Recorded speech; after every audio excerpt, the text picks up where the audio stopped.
Welcome to another episode of The Brand Called You, a podcast and podcast show that brings you leadership lessons, knowledge, experience, and wisdom from thousands of successful individuals from around the world.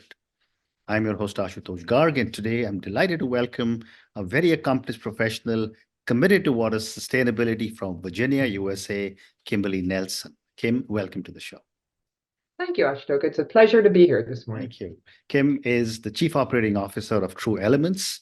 Her last government role was as an Assistant Administrator and Chief Information Officer at the Office of Environmental Information, U.S. Environmental Protection Agency, and she has also served on several boards. So Kim, before we talk about sustainability, tell me a little bit about your own journey in brief. Sure. I've had an amazing career. I'm very fortunate in terms of my background and the opportunities that I've had presented to me. I started out in government right out of college. I spent 22 years with the Commonwealth of Pennsylvania in increasingly senior roles. An early role was with the Public Utility Commission. My last role there was Executive Deputy Secretary for the Department of Environmental Protection, where I spent over 14 years. That provided a springboard to the U.S. Environmental Protection Agency, which you mentioned, where I served 5 years as a presidential appointee. From there, I left government after 26 years, and I was fortunate to be recruited by Microsoft and spent 16 fabulous years at Microsoft. Had one of the best jobs you could possibly have. I was working with government customers at Microsoft, helping them transform their operations, and worked with state and local government leaders for over 16 years, as I said. From there, 2 years ago, I had the opportunity to join True Elements as the COO. And while I was sad to leave Microsoft, I didn't need to leave. I just thought in the last few years of my career, this is an incredible opportunity to bring together my experience in government, my technology experience, and my environmental experience together in one place. True Elements is an early stage company focused on water intelligence. So it's a nice intersection of all the things I've done in the past. Fascinating. What an amazing journey you've had. Thank you. So, Kim, tell me a little bit about now True Elements and what is your approach to sustainability? And how does it influence operational strategies focused on water? Well, it's True Elements is key to sustainability. I think it's important for everyone to understand that True Elements is a water intelligence company. Now, you might be asking, what's a water intelligence company? Many of your listeners probably are familiar with business intelligence systems. Water intelligence is an emerging market that we think is incredibly important to solve the issues we need to address in water. Water intelligence is the use and the application of state-of-the-art technology, scientific analysis, and artificial intelligence capabilities that continuously allow us to aggregate information, synthesize expansive amounts of complex water data into easily understandable and increasingly precise analyses, and allows users to forecast and visualize certain situations or scenarios. So we try to produce the clear insights that decision makers need to make the best possible decisions and plan for the future. Fascinating.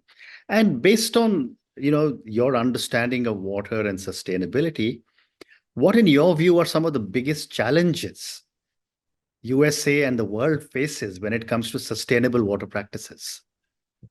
Well, I think it's important to understand that in the developed world, water is often taken for granted. Where I live, very different from where you live, right?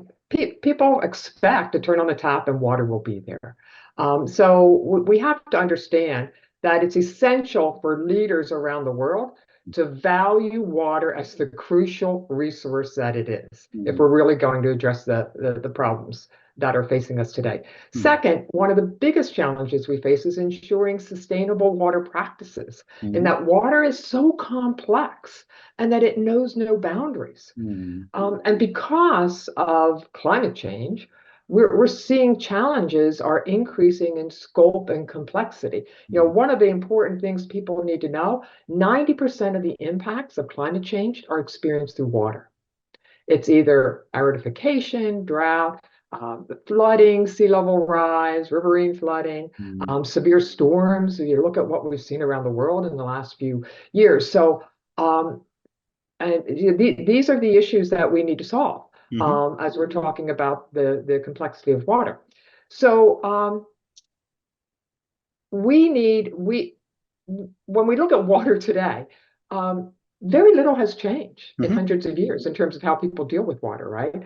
At least here in the United States, that's the case. So as we look to the future, it's important that we realize that with these extreme weather events that really have been historic in the last few years, that we really need to no longer ignore these issues and that we need to take significant action now. So the challenges that leaders are facing, and I would say the biggest challenges in the world, is how do we get on the journey to recognize we can no longer do what we've been doing in the past? So they have to address some really important questions, like what's their responsibility in addressing water issues? Will government require some kind of action going forward? Companies are looking at what role does water play in terms of their operations? So these are really, really big challenges that decision makers will need to address in the future, and they're going to need the information to do that. Well said. And for my viewers and listeners, Kim, can you share give me one or two, interesting sustainable water practices that people can understand? Yeah, so as I mentioned before, True Elements is really trying to pioneer a new era in water intelligence because you need good data to make good decisions. Right. So we see ourselves as a trusted partner that gives decision makers the critical insights they need to build the paths forward for the water resilient future that we all want. We can help decision makers apply sophisticated analysis and patent pending AIs to multiple layers of disparate data to produce the kinds of insights they need. And then we help turn those insights into clear visualizations so that people can make better decisions in forecasting. We've been working, we're an early stage company, so we're not quite, able to talk about some of the customers we're dealing with. One of the partnerships that I have that I think is important is one with Waterkeeper Alliance. Waterkeeper Alliance is a global organization with over 300 chapters. And we are currently we announced our partnership with them March of last year, and we're starting to work with their chapters to understand how they can use the data to make better decisions from each one of their chapters and how they can actually accelerate some of the actions in the areas in which they're working. Fascinating. Can you also talk to us a little bit about some of the innovative water conservation techniques that you have implemented through True Elements? So again, we're not directly responsible for implementing conservation techniques as a company. We help others get the information they need to implement their own water strategies. Okay, I understand. And given the work that you're doing with so many different organizations and the amount of data that you have, what, in your view, are some of the biggest obstacles to achieving water sustainability? Yeah, so, we talked a little bit about some of the challenges. And again, this goes back to, some of the global issues that we're facing. Global leaders are almost singularly focused on reducing greenhouse gas emissions from an environmental sustainability perspective. Right. And so they're looking at how do they reduce emissions, how do they track them, how do they measure the reductions that we're seeing. And this is incredibly important, right? Because we know how important the reduction of greenhouse gas emissions and carbon is to the world we live in. But when we look at the overall investments in environmental sustainability, we know that only about 1% of those investments is going to water and innovations in water. And that's something that has to change. So, but we're starting to see some of the tailwinds there.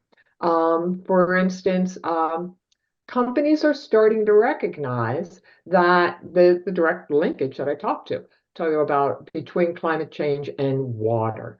And now they're starting to focus on not only carbon goal reduction goals, but something we call water positive goals. Right.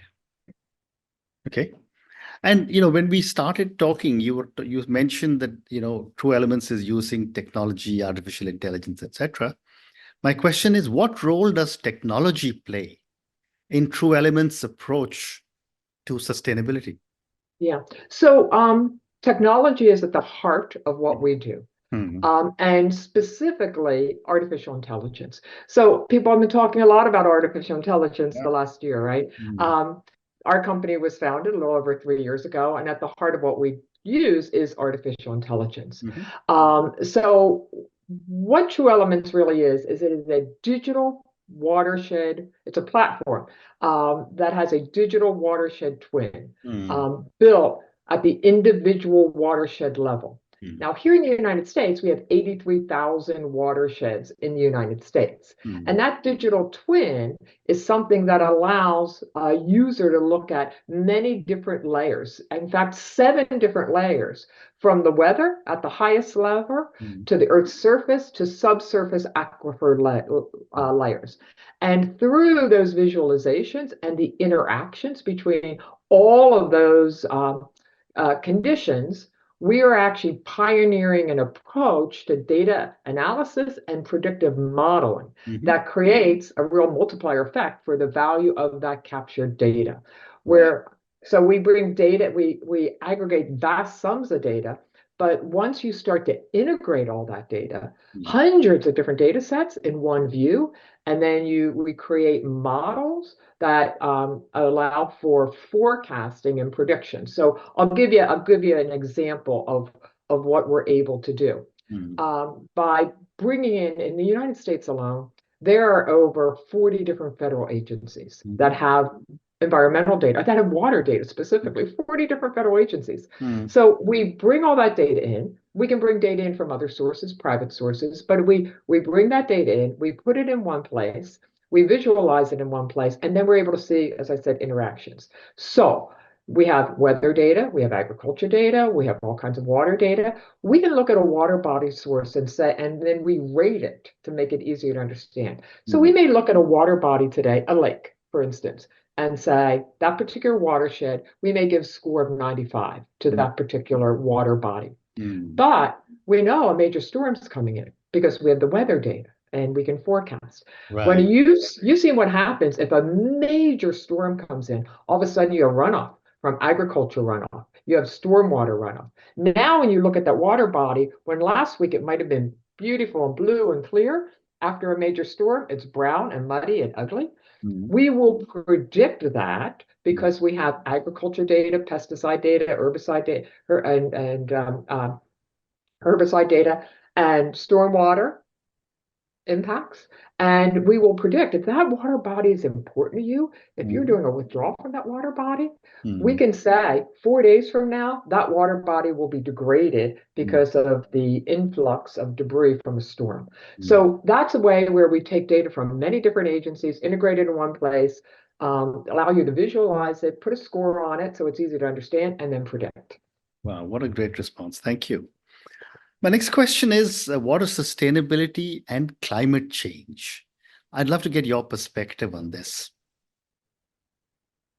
Yeah, so water sustainability and climate change are inextricably linked. Climate change and water are inextricably linked, right? The climate crisis, as we know it, is a water crisis because the water cycle is at the center of the climate system. And there are 2 primary ways that water sustainability is important to addressing climate change. One is through mitigation, and we've seen a lot of that happen, right? And that's where there's a major effort to reduce greenhouse gas emissions and carbon. What a lot of people don't realize is that 30% of all the energy, at least here in the United States, is used for water, to either extract, to treat, or to deliver water and wastewater. So if we can reduce our water usage, we can actually reduce our energy usage. Correct. Right? But the second thing, and this is where we're really focused a lot, and the second area is around adaptation. Mhm. In terms of adaptation, we're experiencing, we talked a little bit earlier about these unprecedented weather events that we're starting to see. Historically, we're seeing what used to be 1,000-year storms. Last summer, we had 1,000-year storms Mhm. in just a few weeks. These are the kinds of things that we need to begin to address, and we need to address through adaptation, because the mitigation alone is not going to stop these changes that we're seeing in terms of these extreme weather events. Mhm. So the adaptation means that we need much better strategies for reducing our water footprint, for addressing the declining water quality, and to build an infrastructure for the changing future. The infrastructure that we have today was built for a very different world. And we're lucky, we're seeing a major investment in infrastructure here in the United States, but we need to really think about building that infrastructure for what the future will demand, not the lives we're living today and the weather that we're seeing today. So we need to focus. The third side of this is, as we're looking at building our infrastructure, we need to build more nature-based solutions. And we're seeing companies embrace that, and governments, as they're looking at building out the infrastructure in the future, that we need to solve these big problems by understanding the natural processes of the world. That we need to understand, for instance, that riparian buffers protect us against flooding. Instead of trying to change, the very flow of a river, we need to understand that in many ways, Mother Nature knows best, and we need to start building our infrastructure that takes into account some of these nature-based solutions and not just hard infrastructure. Well said.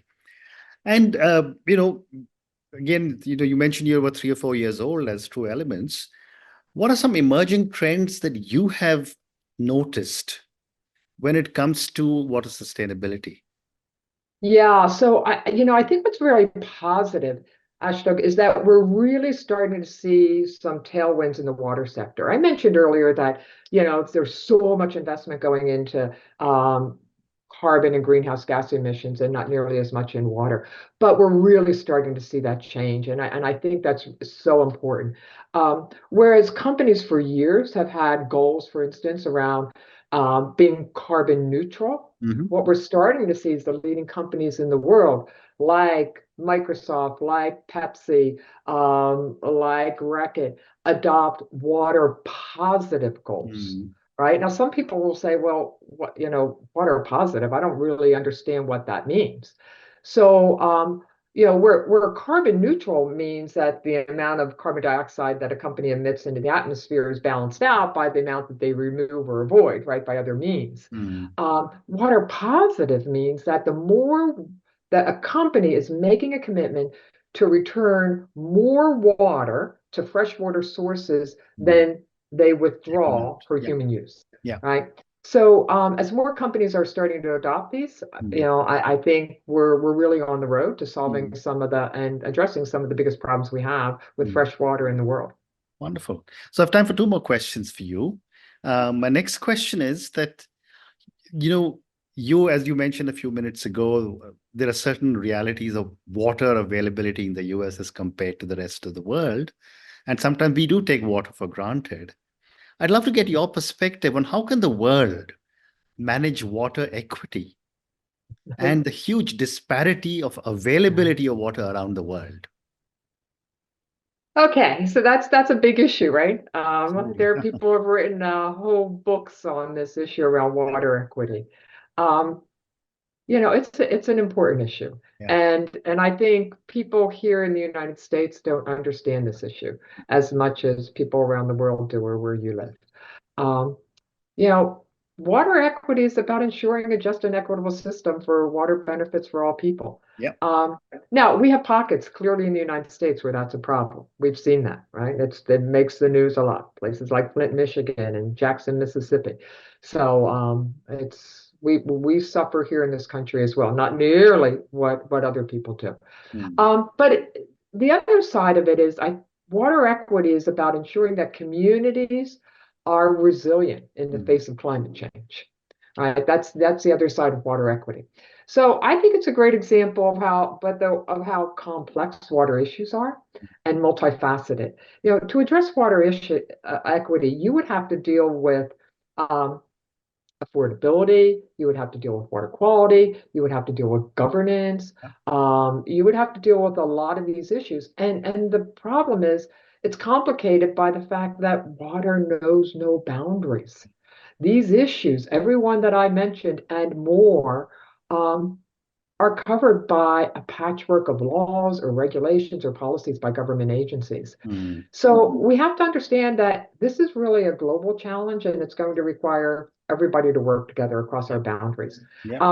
The one thing I think is positive is last year in March, the UN held a UN water global conference on water. Mm-hmm.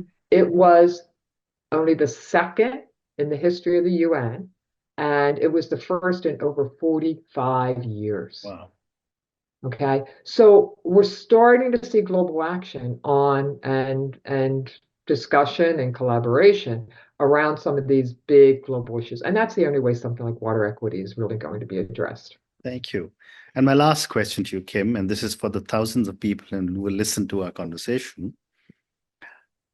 What would you say are 3 lessons you would want each one of my viewers and listeners to take back so that they can contribute to water sustainability? Well, I think the most important thing to keep in mind is that we need to value water for what it is. It is a very precious resource, Correct. and it's the lifeline to a sustainable future that we all want. So if everyone sees water differently as a vital resource that must be protected, we can and will build the water resilient future that we all want. Yeah. So a few actions that I think can change as a result of really understanding water better. That each of the actions we can take as individuals. Something as simple as using less water generally. I talked a little bit about that earlier, but ensuring you don't have running spigots or leaks, right? And implementing sustainable lawn and gardening practices. Capturing rainwater, using native plants, building gardens with slow water release. I know I put these polymer products in my own pots on my patio, so I don't have to water my pots as often. And I don't waste water. Tracking your own water usage. There are so many devices now that allow individuals to start tracking their water use. So you can see how much is going from your shower, from your faucets, to your garden, your hose. And then getting involved in local watershed groups. As I mentioned, we've had the real pleasure to have this partnership with Water Keeper Alliance. And just seeing the volunteers, I belong to the local Potomac River Waterkeeper. We've been working very closely with Milwaukee Waterkeeper. These groups are critical to protecting the water resources that we all rely on. And there are neighbors, there are friends, there are neighbors, there are teachers. Some are paid, some are many are volunteers. So get involved in something locally where you can have some impact. If you can't do it, you're not doing it through your job, get involved and volunteer a little bit. Well said. And on that note, and your wonderful lessons, where you said we need to value water because it's a lifeline for us. We must learn to use less water, do water harvesting. And each one of us in our own little circle of influence can get involved in conserving water, which is such an important piece of advice lesson you're giving. Thank you so much for speaking to me, Kim, about your own journey. Thank you for speaking to me at such length about different aspects of water sustainability. I think I learned many new things from you today. Thank you again, and good luck. Thank you, Ashtok. I appreciate the opportunity. And have a wonderful 2024 to you and to everyone listening. Thank you. Thank you for listening to the Brand Called You videocast and podcast, a platform that brings you knowledge, experience, and wisdom of hundreds of successful individuals from around the world. Do visit our website www.tbcy.in to watch and listen to the stories of many more individuals. You can also follow us on YouTube, Facebook, Instagram, and Twitter. Just search for the Brand Called You.